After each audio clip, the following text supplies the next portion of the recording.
Hello, welcome to Coaching Think Talks. I'm Coach Phoebe from Life Coach Philippines, and this is coaching for self literacy. This coaching conversation is for people who are going through the journey of finding self significance and building self trust and encountering through self-recognition. Ayan. And my mission is to help you unleash the better version of yourself as you journey in discovering your essence, embracing your truest self, or restoring your identity after disruption due to undesirable experiences in the past. Yeah, thank you for joining me live today, and please leave your digital footprints by letting us know where you are coming from today. So, yeah, kindly comment yan dun sa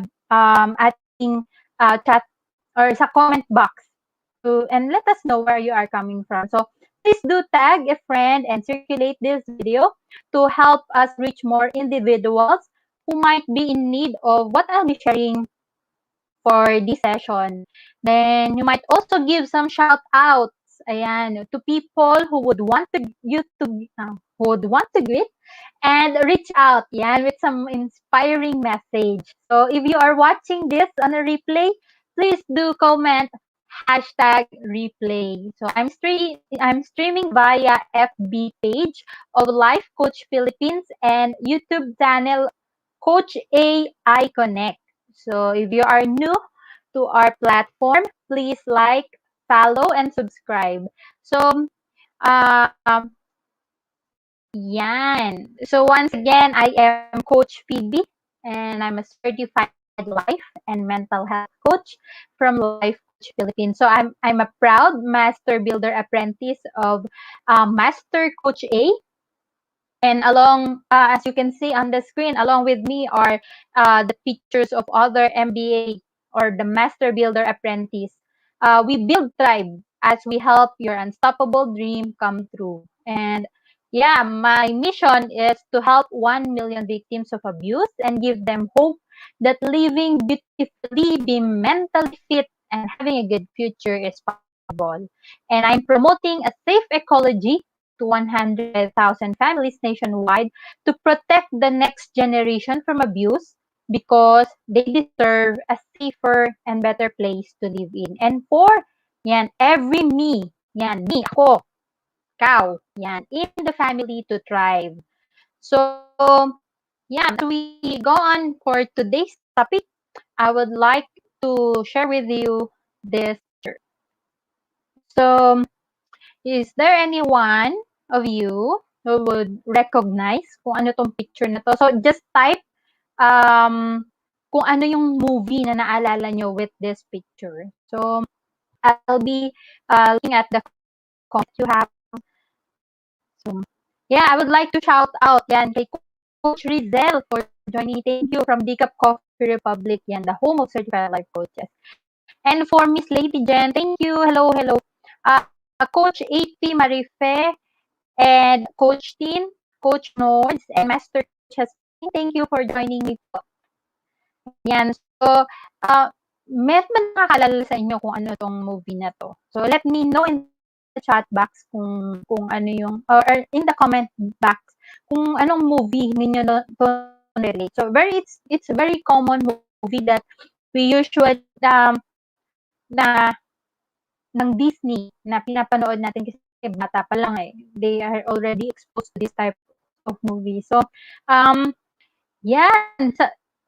Sabi ni Miss Lady Janet, that Simba. Yes, Simba po. Tapos, sabi ni Coach AP, Lion King. Yes po, that Lion King. How about this next movie? Yan. Ano tingin niyo tong movie na to? So, just keep in, let me know kung ano yung naalala nyong movie for that. So, sabi ni Master Coach Hasmin, shout out to Grow Card students last night. Ayan. So, incoming, or we are looking forward to have Coach Karen Sebio. Ayan. And Coach Fresca. Yan. Shout out po sa kanila. We're looking forward for Miss Karen to be part of the tribe. Ayan. So, ayun. Sabi ni Miss Lady Jen, Finding Nemo. So, tama po. It's Finding Nemo. And Master Coach Jasmine, tama po. Finding Nemo. So, if any one of you can relate into this movie, then let me know. How about ito? So, medyo ano na to eh, ah, paluma na yung ano, yung mga movie na lumalabas. Sino pa nakakaalam ng movie na 'to? So, let me know kung sino.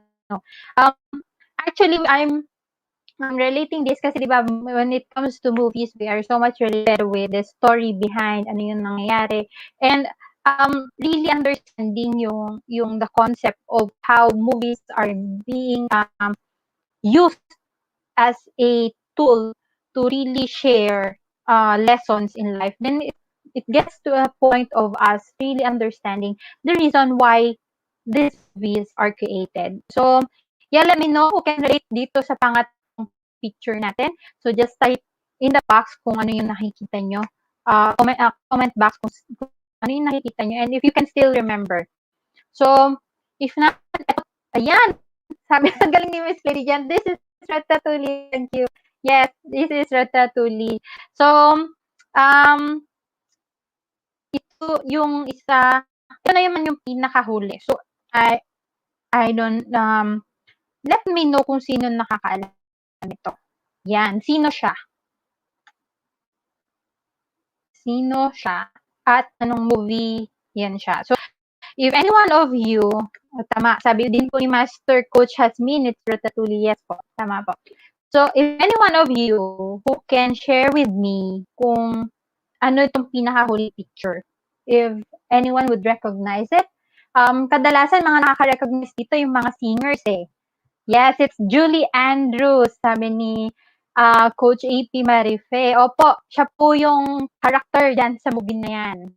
So, yes, Sound of Music, you got it right. Yes po, it's Sound of Music. So, a brief background po niyan is, if you are also familiar with, the Montra family. Ayan po, siya po ang tawag sa kanya ay si Maria. So, a woman, that, ano siya eh, she is a free-spirited young Austrian woman. Yan, is studying to be a nun. So, ano po yan, madre, madre po siya. So, tapos, ako isang, Nunber Abbey, ayan. So, tagal na kasi itong movie na to, and I just wanna really give you a background of what it is.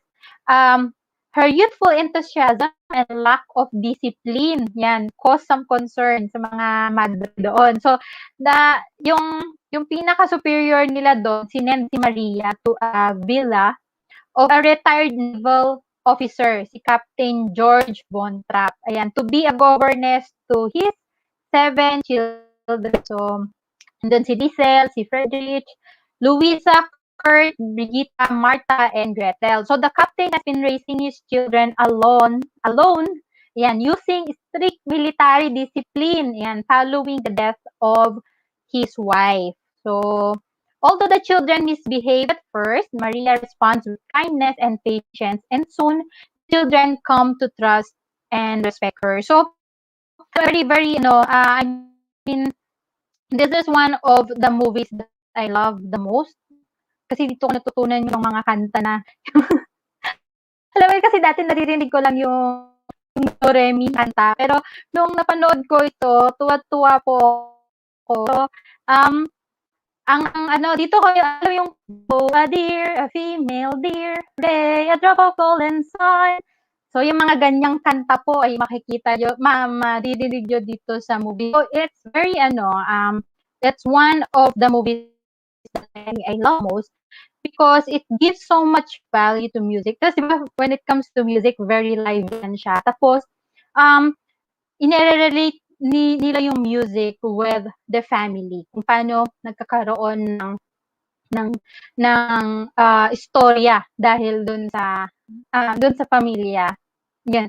So, as you can see, I have shared to you 4 pictures of that represent something that I'll be talking this afternoon. So, um, if you would see they yung itong mga movies like the Lion King, it's about the father, yung father being the king, then eventually 'di ba nagkaroon ng problema, nahiwalay yung anak, tapos at the end of the day bumalik yung anak to claim yung territory. Tapos 'di ba really being ano yun, yung kanyang yung story ng kanyang tatay tinuloy niya. um, he really fought for the the family. And for the Finding Nemo, like really the father looking for the son. Like 'di ba kung saan na siya napunta, but still yung ano niya na hindi siya nag-give up to para maibalik si Nemo na anak niya doon sa kanila. And yeah, the Ratatouille, siya yung ano naging part ng isang pamilya. So ito yung ano yung mga miracles behind the kitchen na to eh. Yung paano yung isang chef na nagkaroon ng family through Ratatouille. And eventually, 'di ba, nag-build sila ng negosyo and the rat would still be part of the family. And Maria, ayan, so sa Sound of Music, being part of the family na ano, and in relation to na-build siya as time goes by. And yung connection, trust and respect, nagkaroon yan siya. Like, even kahit hindi siya biological na part ng family, she was considered, at the end, she was considered part of it. So, it goes to, yung lahat ng movies na minention ko would really boil down to our discussion for this afternoon. It's family. So, every one of us naman meron yan tayong family. So, I would like to just give you a definition of what family is according to what I have researched. Yan. So let me share this with you. Family is a primary social group and consisting of parents and their offspring. The principal function of which is provision for its members. Yan po ang isa ng unang definition based from Collins na dictionary. So I'll read some few of the comments. So, ayan. So, sabi ni Coach AP Marife, sige Coach AP Marife, kanta ka po. So, you're one of your favorite movies din. Sabi niya, ayan. So, the hills are alive with the sound of music. Ayan. So, gusto ko din yung kanta na yan. So, ayan. Hello Coach Cherry. Thank you for joining. Sige Coach, sige Miss Lady Jen, later magkantahan tayo. So, Coach Marife, ayan. Ayan, climb every mountain, forge every stream, follow every rainbow till you find your dream. Yes po, ang galing no? Ang ganda ng ano na yan, ng part na yan. So, like, it's really something like an old movie, pero sobrang ganda. I mean, I can, if you would ask me for a movie na you can watch, I can recommend also Sound of Music sa inyo. And you will really see the benefit of, ano yun, makikita mo yung ng music, the family, and how yung relationship ng mga bata with their parents and all. So, ayan, ganun kasi yan eh. Yung relationship ng magulang, minsan yan talaga i-build sa mga anak. So, syempre, di ba, in relation to Coach AP Marife, di ba? Yan siya kasi it's about motherhood yung kanyang niche or yung kanyang gustong tulungan. Ako naman sa mga anak. So, I would really, yung these people who would like, na gusto kong tulungan, ito yung mga anak in relationship to their parents, how would they want to strengthen their, the foundation or yung kung paano sila nakakapag-interact with their parents. So, yan, we go to the next definition of family. Sabi dito, it's a group of persons related by blood, a group descendant from a common ancestor. Siyempre, ito yung, di ba, dahil nga, mga kadugo, ito yung mga kadugo, sinasabi. Tapos the third one is all the persons living together in one household. So ibig sabihin sa isa pong lugar, um, pag nagkakasama po, yun po yung madalas nating inaano na pamilya. So the fourth definition is it's the basic unit of the society. So 'di ba tama naman po. Ito yung smallest unit of the society. Then the last definition that I got is it's the child's first training ground for relationships and usually one of the strongest influences. So, is any one of you uh, can relate yan and can relate to this definition, or would you like to share your own definition of family? Just comment just comment, just give me few insights, or I what you can share about your personal definition of family. So I'll be reading that in a while. But yeah, moving forward, I'll be sharing with you three movies. Magkakaiba yung picture ng movies na to that I can relate to with family. Yeah, nakakatawa, right? Di ba rin tayo nakaka-move with sound of music? Yes. Coach Cherry, Doe, a deer, a female deer. Yes. So, po, yan yung Do, Re, Mi. Maganda kasi yung kanta na yan eh. So, yeah, I'll be sharing with you this one. So, if any one of you knows about the movie, then kindly comment kung ano yung title ng movie. So, this is a movie that talks about, that would really give you, di ba, mga different emotions, a picture of different emotions. And with this one, I can relate it to family. Kasi, di ba, yun nga, as I have shared kanina, family is the training ground. Yan, training ground yan ng mga bata for us to um tawag dito, for us to interact. Ayan, di ba parang, kasi nga pag nagte-training ground, diyan na-build lahat eh. So, I can relate it to this movie as, if you know the movie, the story behind the movie, it's more of Riley, really understanding the emotions, di ba? Yung having these emotions and how these emotions would help her respond to the people that is surrounding her. So, ayan po, sabi ni Miss Karen, Inside Out. Yes po, you got it right. This Inside Out. Yan. So, tama po. So, I would like to connect it with family. So, I'll be sharing with you and the one of the lessons or one of the insight that I got to really connect this movie to family. So, sabi ko dyan, sabi niya, in the film, as in real, all of the emotions serve as an important purpose for providing insight into our inner and outer environments in ways that can help us connect with others. So, to avoid danger and recover from loss. Kasi di ba kung iisipin nyo dito, si Ray parang so sad. Tapos 'di ba eventually parang yung si Sadness kasi 'di ba hindi nila ina-allow to be in control or be, nandoon na magfa-front ng emotions. 'Di ba laging si Joy, si Joy, si Joy.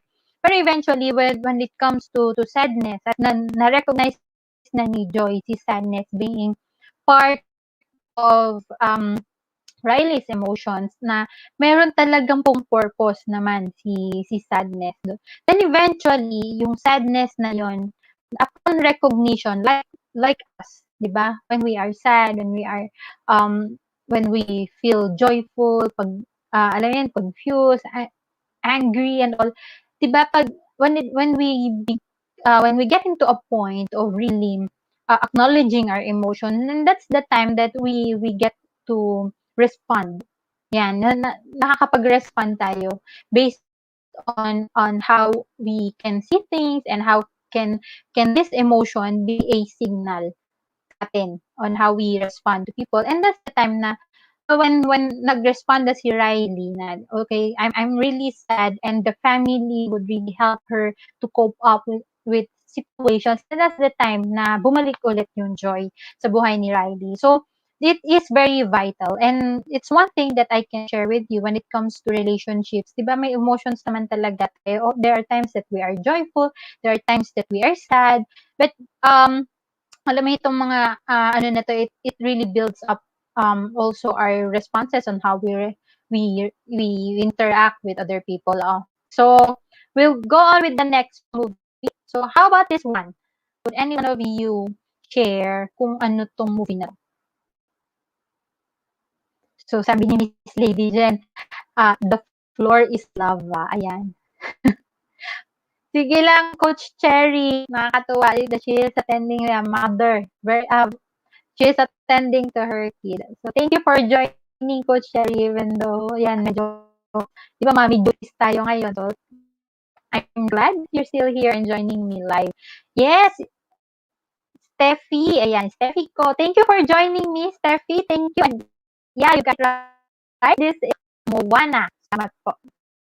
So, yeah, Moana. Ito naman yung, di ba, syempre, she's ito yung ano, yung tatay niya, 'di ba meron yan siyang katungkulan sa tribo nila. Then eventually, 'di ba, she really wanted to go out into the waters and just really discover what lies beyond doon sa blue ocean.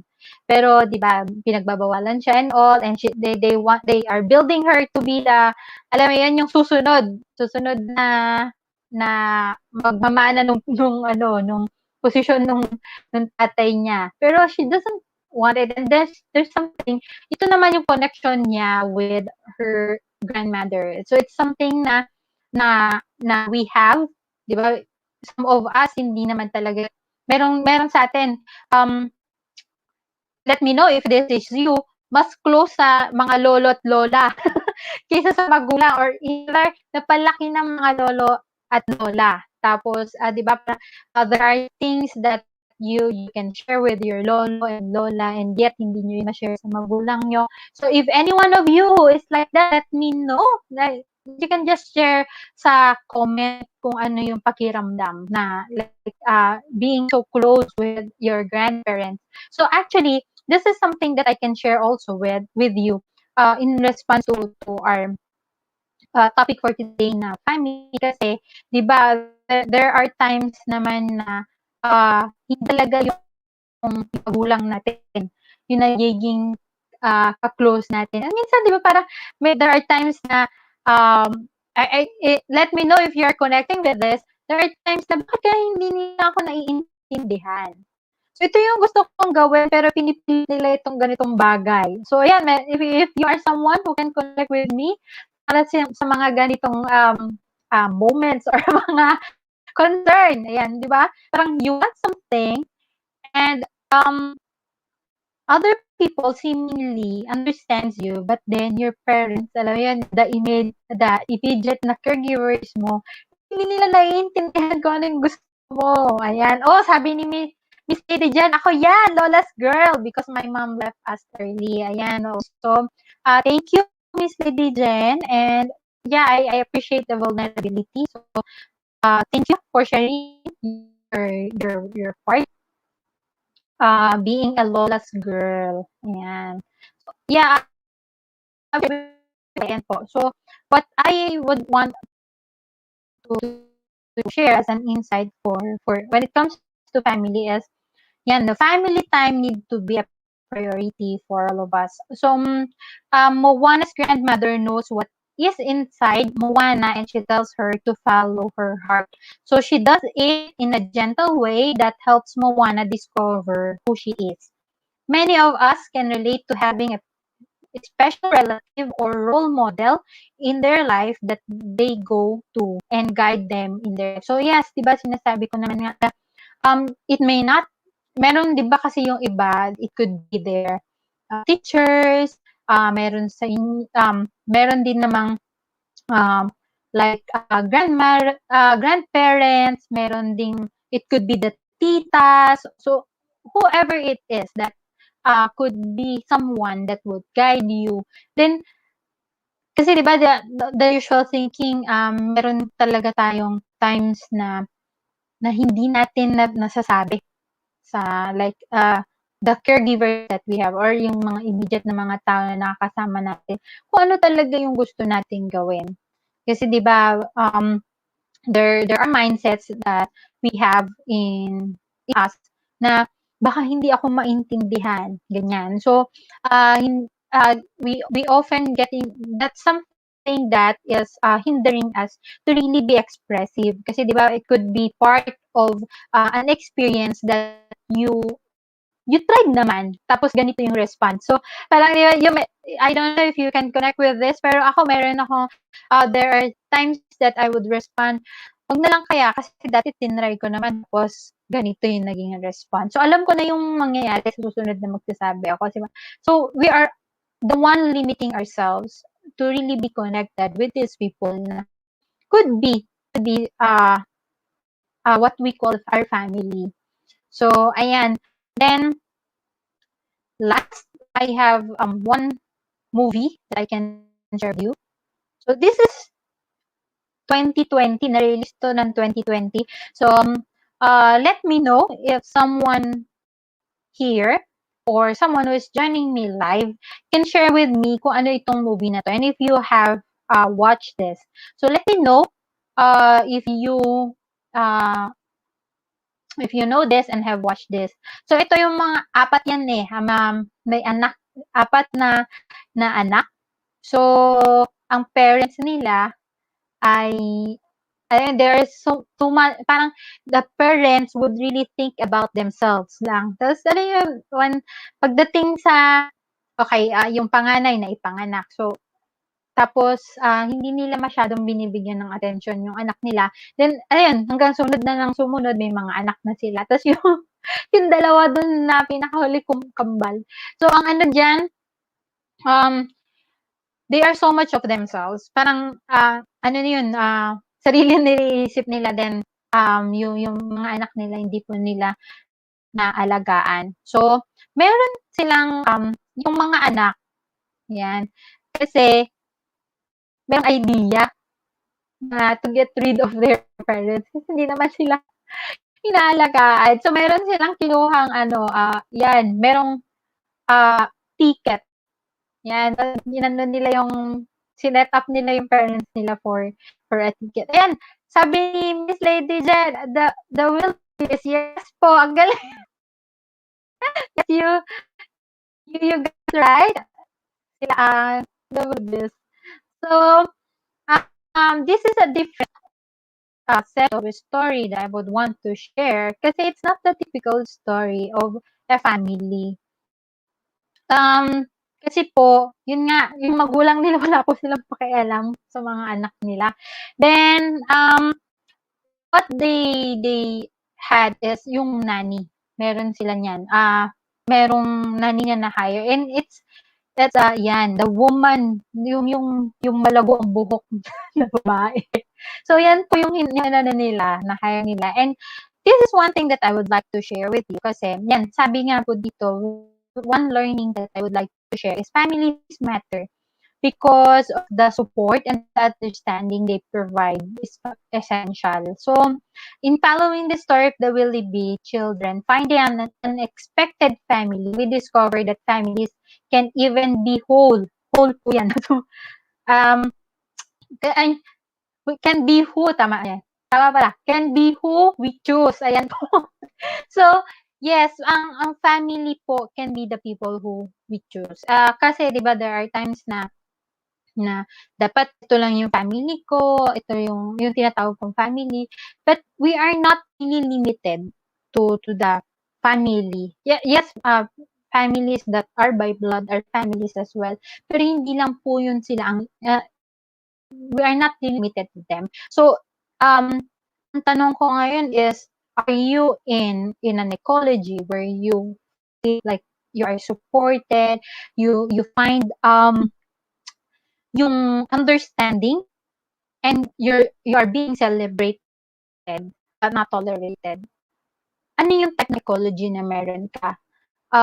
Really it is in the essence of building relationships that we find having an ecology, a good ecology for us to grow, to thrive, for us to really build ourselves up is very essential.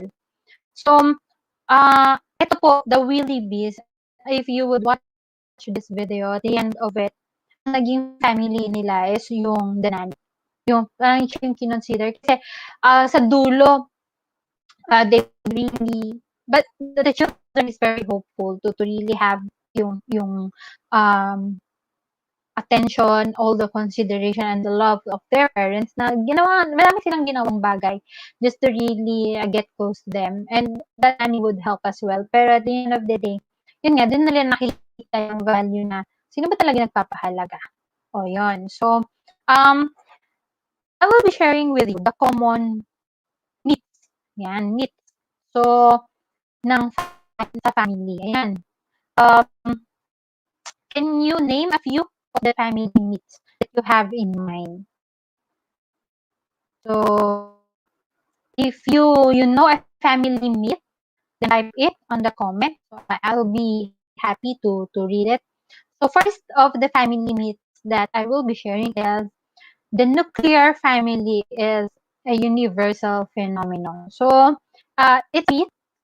I'll bakit siya myth? Kasi the truth is, yan, the nuclear family is relatively recent phenomenon. So, becoming common only with the last century.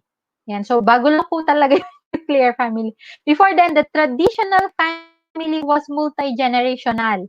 So, with grandparents often living with their children on farms, as well as in urban environment. So, typically with other relatives living nearby. Di ba? Totoo naman to hanggang ngayon pa rin naman. Nandyan pa rin po yung tinatawag nating traditional na pamilya, magkakasama po yung mga lolo, lola, so mga tito, tita, kasama ba yan?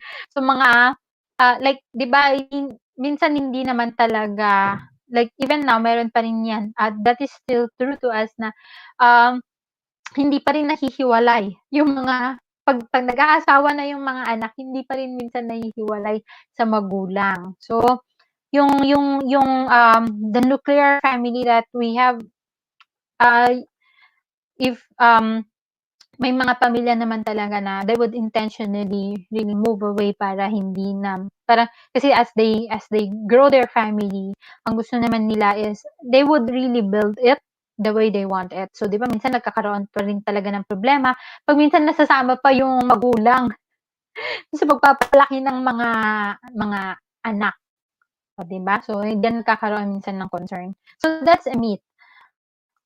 So, the second thing that I would like to share is family harmony is the rule, not the exception. So, yan po ay isang myth. Ayan. Kasi, ang totoo naman po yan. While we often expect families to be above the chaos that exists in the rest of society, that outlook places unrealistic expectations, diba, upon the family. In the real world, so po, families are not always a haven since they too can be filled with conflict. So, who among you can relate with this? Diba? Hindi naman talaga laging maayos. Hindi naman laging smooth sailing. Yan. Harmonious relationship, hindi naman ganyan lagi. Family, di ba? Meron po talaga tayong part ng ano natin, ng relationship natin na, di ba? It is filled with conflicts and tensions. Di ba? Nagkakaroon naman talaga yan ng pag-aaway, nagkakaroon naman talaga tayo ng mga hindi pagkakaintindihan. Pero 'di ba, this is something that is really also essential to what we have right now. Kasi yun 'di ba yung understanding naman na iron sharpens iron. It is how this yung conflict and all. Kasi 'di ba wala namang perfect na family. Wala naman 'di ba, because every one of us are not perfect. We are perfect in Christ. Yes, pero every one of us have our own individual differences, and that's what um one of the factors that influences us on how we deal with our relationships. And most, 'di ba, meron talaga naman tayong concern with that. So that's the second myth na I can share. For the third one is, yan, the stability of a family is a measure of its success. So myth po yan. Because the truth is many families function quite well despite frequent disruptions. O, di ba? In fact, one important measure of a family's success is the ability to adjust to change. So, ayan po, di ba? Kasi di ba madalas sinasabi nila, pag maayos ang pamilya mo, dun na iba-base yung pagiging successful mo. Hindi naman po talaga. Kasi a person na who can be part of a family na hindi naman siya yung usual na masasabi nating very harmonious can also be successful. Kasi actually, di ba nga, ito yung would allow them to really cope up with every situation that they have, that really leaving them to be yung maayos nila yung success nila. So, 'di ba, part change is a part of life. So, yung mga may death, illness, physical separation, financial status, yung sa ibang bansa, yung mga divorce, ganyan, 'di ba? These are some of the events na families have to adjust to. So, yun, consequently, stability shouldn't be the only measure of a family's success. Ayan po. So, ayun, sabi po ni Coach AP Marife, true. Ayan po. Thank you for arguing with me, AP. So, next thing is, myth po, pag sinasabing ang parents control their children's fate. Yan po. So, sino po any one of you can connect with me dito sa part na to na ang nakabase yung kinabukasan ng mga anak sa parents. Yan po. If you can relate with me, then just comment #relate sa mga makaka-relate. So, the truth is, ayan, in reality, parents tama po narinig nyo, cannot determine how their children will turn out. So, sa mga magulang po, I believe you take a moment to pause and reflect on this. Inevitably, yan, hindi po maiiwasan. Children assert their autonomy, creating a niche for themselves separate from their parents. So, di ba parang, if you can, this is something that is connecting with me, syempre. And if any one of you can connect with this, these are the times na iko-connect ka na sa magulang mo. So, like, for example, if the parents are doctors, dapat yung mga anak doktor din, ganyan. If the parents are engineers, dapat yung mga anak engineer din, di ba? So, may mga ganito. So, at sinasabi ko nga na children have their right to really, kasi buhay naman nila yun. And each and every one of us, we are accountable to our own lives. We are take the remote control of your life because that is your life. At the end of the day, every one of us will die. And would you really give that opportunity for yourself or that permission for yourself to really live the life that you want to be? Away from what others are dictating you, away from what the society is telling you. Diba? Sinasabi nga dito, at the same time, many factors external, both the child and family, can influence the way a child develops. So, there are times that we are being controlled. Yan, by our caregivers ng how we should live life. Diba?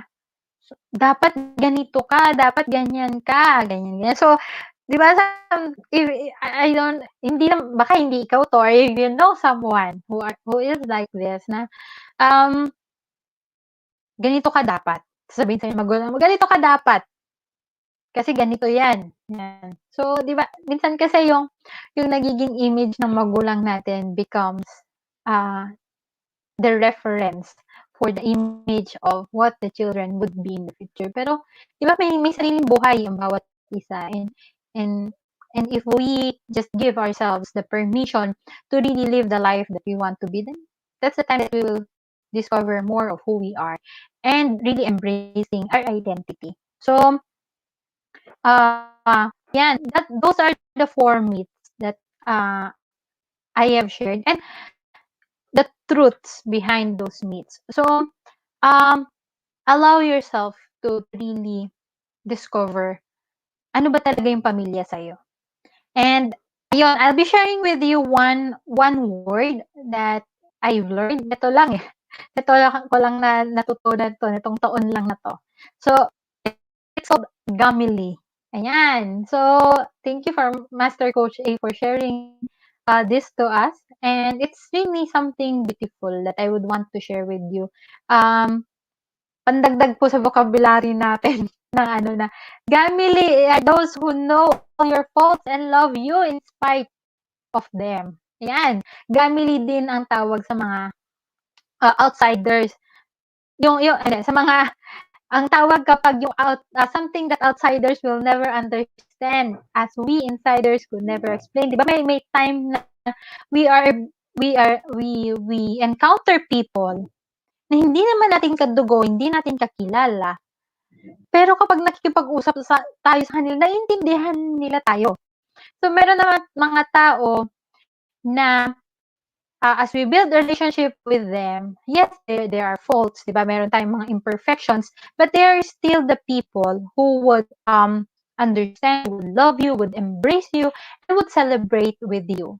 So you can call them as your gamily. So po, tama po 'yan. G po talaga 'yan. Kasi nung una ko dito narinig 'yan, akala ko nagkamali ng spelling, pero totoo po, gamily po 'yan siya. And I'm shout out sa mga gamily ko na 'yan. So if you want to know them, these are the people whom I call my family at the same time my family. So yes, syempre, on the left side, I have my biological family. And meron din akong on the right side, it's my family. The MBA, yung core team, ayan po. Syempre, my deep family. Yan po yung mga family ko. And I also the tribe. Ayan po. So, like really understanding who are the people. Yun nga, sabi ni Coach Lynn sa talk niya kanina, ano ba talaga tong mga tao na nasa space mo?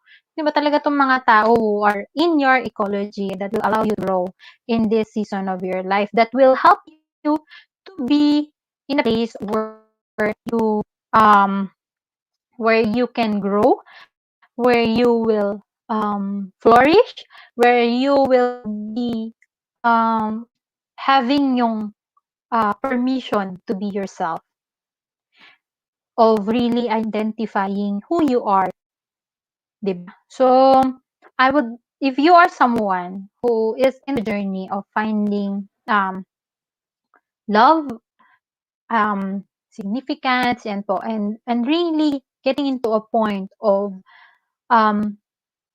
diba, if you have concerns before, especially with your relationship, kasi minsan madalas yung how we respond to things is being affected on how we um, have our relationship with our family.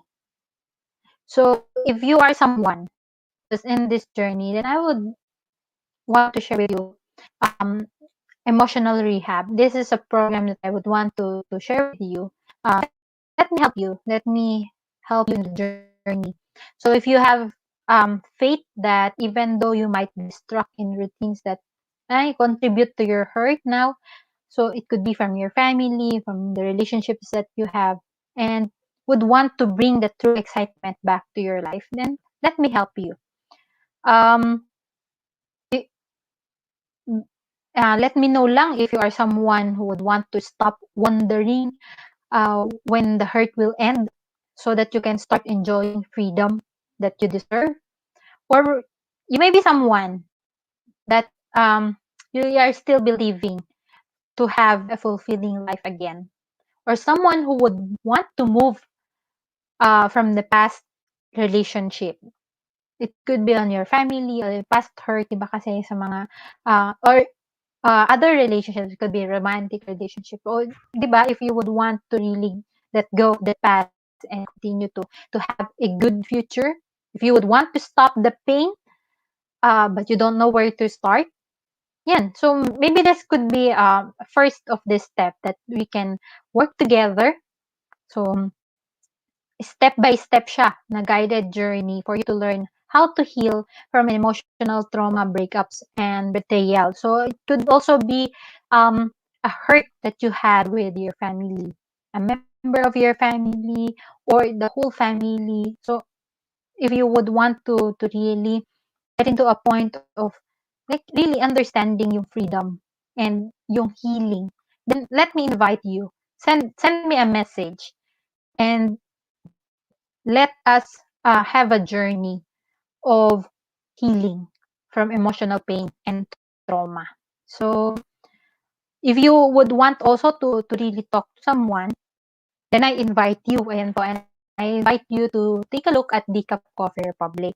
So this is a place of refuge and of healing where if you would want someone to really assure you to may gusto kang makausap for you, really for you to share your thoughts, whatever is you're feeling, and like just really be free to share what you have in mind. And really, yan, finding the family and the gamily. Uh, Nandito po, Decaf Coffee Republic. And Coach Rizal will be excited to really assist you. Just give her a call, send her a message from 0917-586-1661. We have a 24/7 coaching in demand po na service para sa inyo. Anytime you can message us, you can connect with us and really allow us to really bring you into a transformation. 'Di ba? Because you deserve it. And I believe that your life is worth it. Your life is worth the fight. And you are a God's child. You are part of His family. Understanding the very purpose why God has given you your family as your first ministry would allow you to see also how much His love is for you. And everything that you may be experiencing with the relationships that you have is really part of what God has for you. So delight in the Lord and continue to allow Him to really encounter you in every relationship that you have, especially with your family. These people, it could be your by blood or not, it could be your family. Allow that as a as a way or a platform for you to really understand what's the heart of God is. You being His child and Him being your Father because you are part of His divine family. So yeah, so I would like to, if you are someone who would want to connect with me, then these are yan, yung aking mga social media platform where you can connect me. My personal first Facebook yan account po ay Bitarin Reyes. I have also my coaching page and po Coach Phoebe. Ayan po. Tapos you can also connect with me through Life Coach Philippines. Ayan po, just send a message and let us know how we can help you. Tapos I have a tribe. This is me coaching community. So I'm a of that this is me coaching committee. Let us discover your essence and win over disruptions from abuse through self-literacy and taking accountability in life. So let's live beautifully, be mentally fit, and create an impact.